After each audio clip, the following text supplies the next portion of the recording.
Hi అండి, అందరికీ నమస్తే. వెల్కమ్ టు తాలింపు కిచెన్. ఈరోజు రెసిపీ వచ్చేసి ఇన్స్టంట్ నిమ్మకాయ కారం చేసుకుందామండి.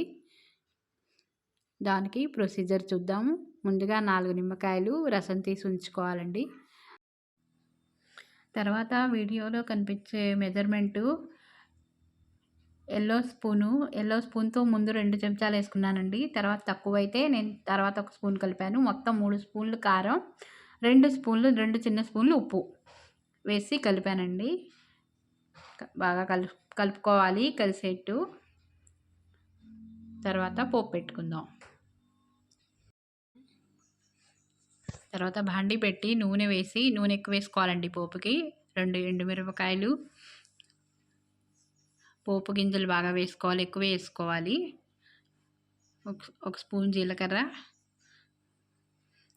1 స్పూన్ సుమారు మెంతులు, బాగానే వేయాలండి మెంతులు వేసి దోరగా వేయించుకోవాలి కమ్మటి వాసన వచ్చిందాకా.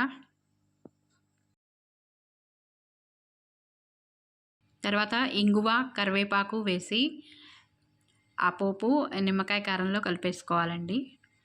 అంతేనండి, నిమ్మకాయ కారం రెడీ. ఇది చాలా బాగుంటుందండి. మా వీడియో కనుక నచ్చినట్టయితే తప్పకుండా సబ్స్క్రైబ్ చేయండి, లైక్ చేయండి, షేర్ చేయండి. Thanks for watching.